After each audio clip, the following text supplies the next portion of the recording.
Hi there, Lindsay here, the Frugal Crafter. Today we're going to take a look at the most recent offering from the Paul Rubens company. This is a set of watercolor paints that are billed as phosphorescent. So you're probably thinking, Lindsay, what in the heck is phosphorescent? What does that mean? Well, I think it's kind of a labeled term in this case. Phosphorescent, I think, usually refers to kind of like a glow, like the stuff they put in detergent to make your whites kind of glow under black light or be really bright, or the things that are in like fluorescent paint. That's not what we have here. What we have here is actually a watercolor set that has a bit of a shimmer to it. So as always, the Paul Rubens tins come in a really sturdy box, and then they're wrapped in a beautiful microfiber chamois cloth. And then you've got your palette. So I can actually lift it out with that cloth. The cloth can actually be used as a blotting cloth or for lifting up on your paper if you don't want to keep it, pristine. It does stain if you use it for blotting with your watercolors. I did that with my other Paul Rubens cloths. It worked great. But if you want to keep it pristine, you certainly can do that. It's a really, really soft cloth. You could use it as a polishing cloth as well. It might even be fine enough for an eyeglass cloth. I'm not sure. I do need an extra eyeglass cloth, so I might have to look into that and make sure it's safe. So I'm not sure if it's safe or not for your eyeglasses. I was just kind of thinking out loud there. So here's the palette.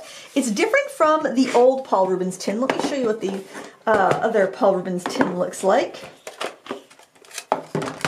It's kind of like your standard half pan, 24 half pan set, but it's pink rather than the typical black.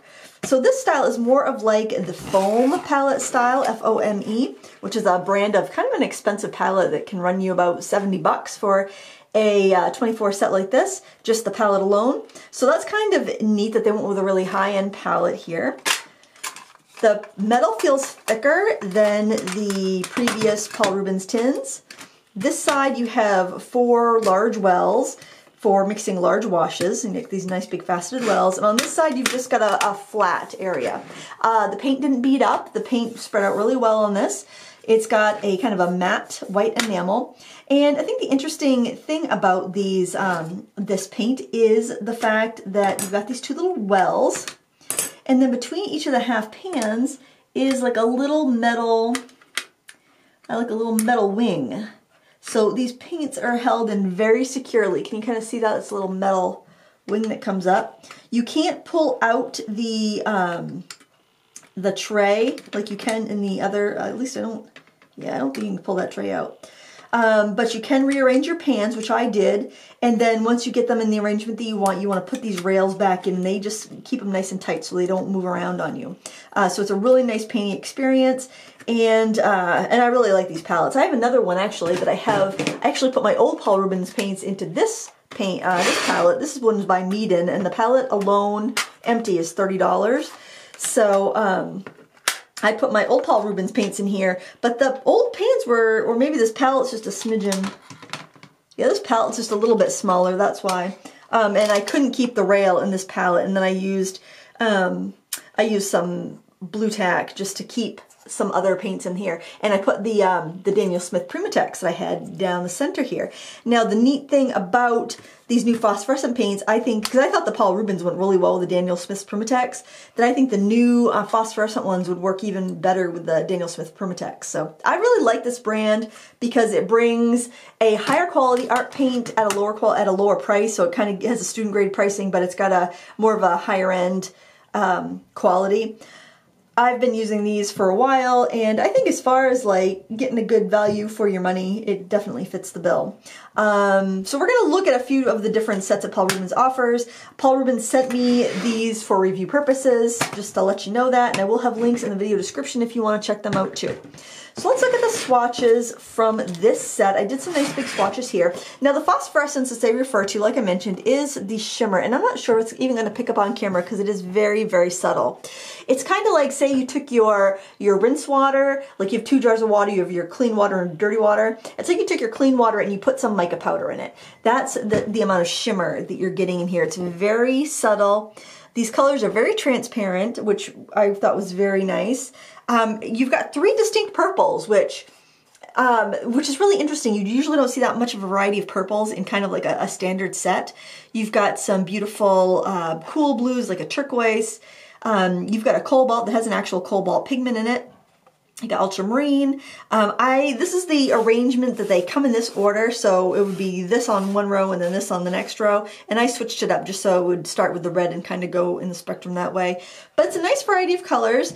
I kind of would have preferred a sap green to a hooker's green myself, but you can definitely mix a sap green by adding, taking that green or that green and adding your warmer yellow to it. And that would give you a nice tone. This is a really interesting color. This color here called Christmas green. It's almost like a green earth color. It's just really, it's very transparent. So unlike the chrome oxide green, it's just got a very earthy tone to it. And I found that to be really fun to paint with.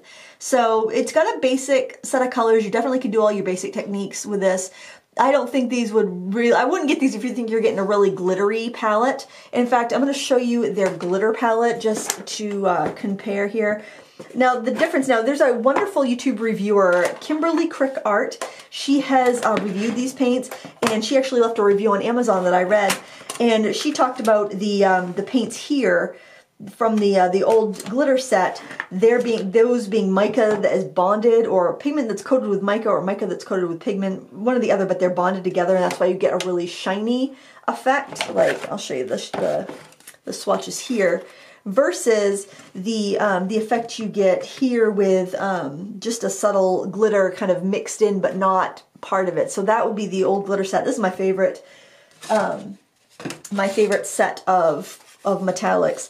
And this would be the phosphorescent next to the metallic. Like, you can see some of the shimmer, maybe you can on camera. You might be able to see some on that deep blue there, but it's not the same type of thing. This is definitely more similar to a traditional customary watercolor palette, where these are more of like a metallic. But this also gives you a look at what the old Paul Rubens tins look like. Just your kind of standard issue metal tins with a glossier surface, whereas the matte surface here, I don't know if you can tell that's glossy. I've been working so hard to eliminate glare that when I want to show you that something's glossy, it's kind of difficult. This one's a little bit matte. It's also a little bit warmer in tone.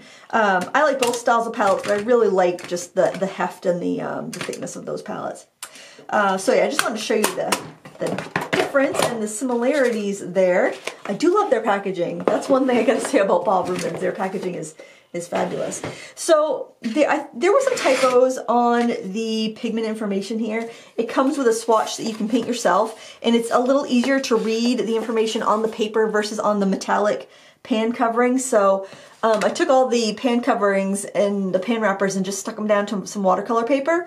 But I find it very difficult to read on a metallic surface. That's why I don't like when companies use metallic ink to index their color pencils. I find like it'd just be easier to read if it was white or black, you know? So it's a lot easier to read on this. And a quick tip is, if you're having a hard time reading any small print, take a photo of it with your camera and zoom in, and it's a lot easier to read.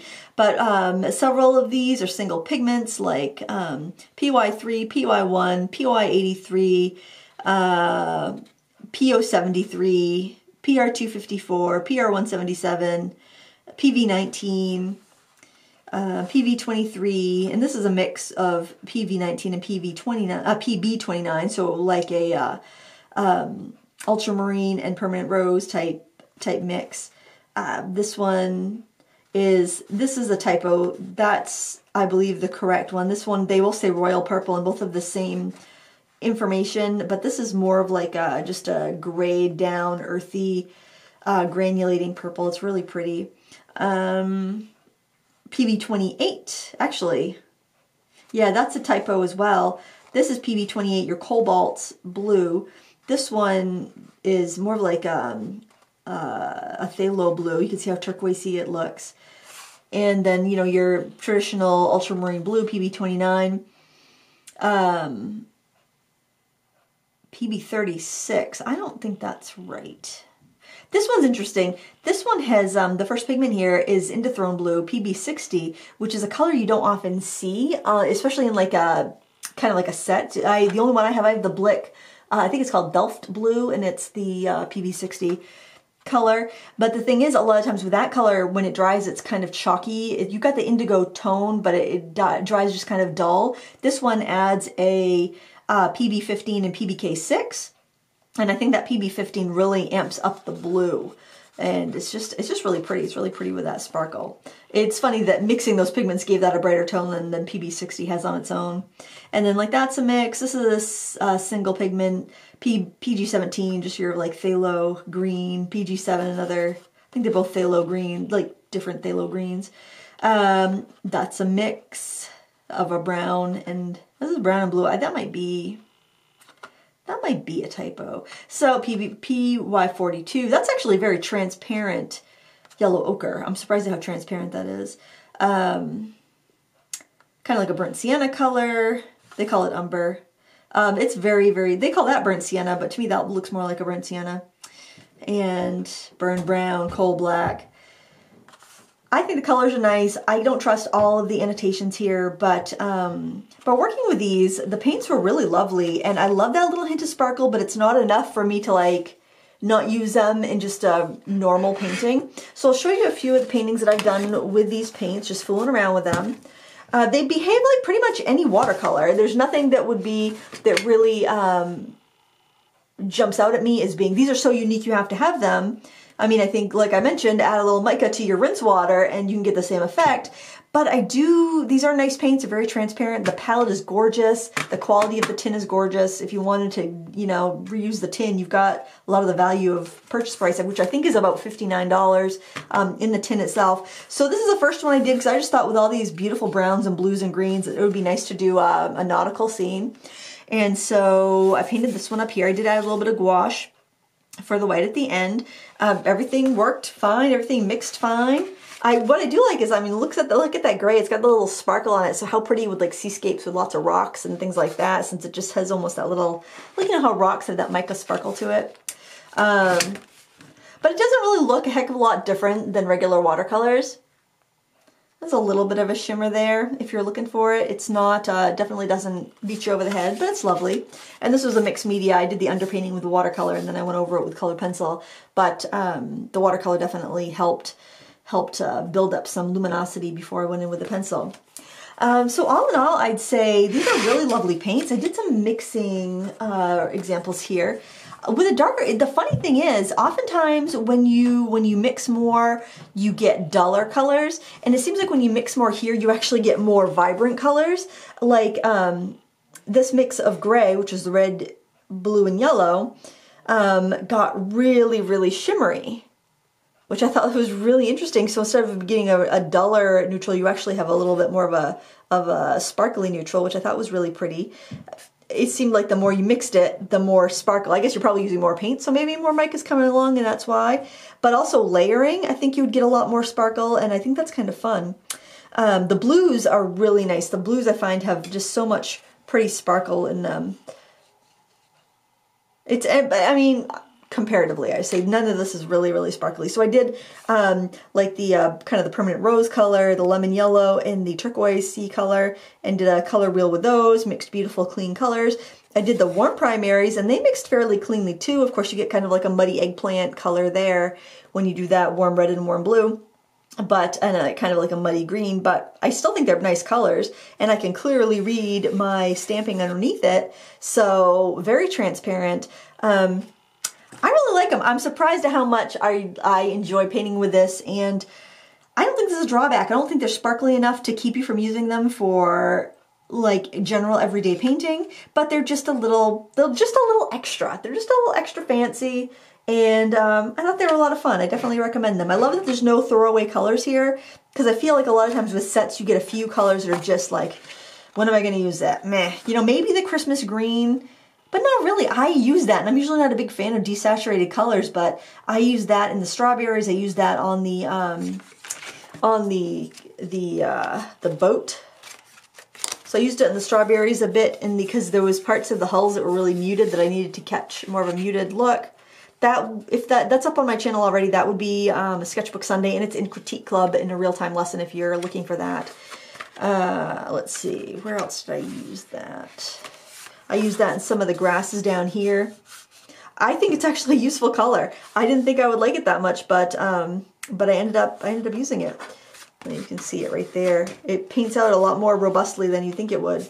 So yeah, none of these are throwaway colors. I really like that that kind of gray to purple. I kind of want to play with that a little bit more because that looks like it would be a lot of fun. This paper is really smooth. I don't really see any of the granulation in these paints on this paper, but on this cotton paper I could see it a little bit more in my mineral tones. It's a lot of fun. It's a little pricey for, you know, what might be an unknown brand to you, but it is using a high quality palette, and if you like to take a chance, you like to take a gamble, why not? Give it a try. Let's see, we looked at it compared to the classic Paul Rubens set of 24, which is right here. I'll just hold that up in next to it there. I must not have changed, when I swatch this out, I must not have changed my colors. You can see though that the shimmer paints here, I'm just going to open that up so I don't lose track of what's what. They're more transparent for some reason. Isn't that funny? These paints with the hint of mica are more transparent than the classic Paul Rubens. I think that's why I like them more just on first impressions, because I felt like the older Paul Rubens maybe had, I don't know, they were just kind of thicker. Well, they're just a little bit more opaque. I'm not sure exactly what it is. Like when I look at glazing with the browns, I even get a little bit of a sheen, like it's got a little extra binder, or maybe a different binder than what these have. Like if you look yellow ochre to yellow ochre, that's definitely a more transparent. And it could just be whatever they're using in there with the mica to bind it. But it actually, you know, it actually looks like they almost... And maybe they did because I've rearranged my colors. Well, not quite. They'll look, because there's different greens there, but you know, there are very similar tones to what's in the original Paul Rubens palette. So if you like that, and maybe you've used some up and you think you want to try something different, yeah, I like them. I think they're worth money. They're not as crazy expensive as a lot of other brands. And then we can also look at the let's see, I put the flower colors. They come out with a couple sets. This is the first tube set that I tried of theirs. This is I think it's called Song or Floral. And I put them in this tin because I couldn't fit the configuration of pans I had in the other box that I had. And this was just a set of tubes here. And I really liked these. The tubes are a lot more transparent than the original pans, and maybe they've updated their pan manufacturing process. Maybe they have a different formulation, but it was just a year, well, maybe it was 2 years ago when I first tried their pan paints. But I found their tube paints to be a lot more transparent, a lot more like the shimmery ones here. That was a really pretty set. I really like that set. That's also quite a bargain. The only opaque color would be the lavender there. So that was a really pretty one. And also, this one here that just came out, it was another tube set that came out last fall. That has a really similar, kind of similar layout, but I just really love the palette. So, hey, I love Paul Rubens palettes. What can I say? I just like those really big things. Oops, that color came loose, but all the other ones seem to be holding really well. And I do have a swatch of that I can share with you, so we can compare with that set if you want. I mean, do you need this much paint? Absolutely not. And this is on a different texture of paper, but that's what the set with the palette looks like if you get the pink palette. It's, you know, a lot of very common colors. I wouldn't say the quality of the paints are really good. I did a bunch of Inktober, a bunch of the hand sketches from Inktober with that palette. I really like the effect I got with those. Maybe it was just those couple that I did there. That one I did that, and that one. Did I do another one before that, before I swatched it? I gotta see. I'm not sure if I did or not. No, that one was something different. So, yeah, I've been really pleased, especially for the price that they charge for these paints, the quality that you're getting. I would rate the new Phosphorescent set a step above the original Paul Rubens set, and probably equal with their tube sets. And I would say, if you are going for glitter, you definitely want to just get the glitter palette they have in the tin that looks like that. It comes in a box like that.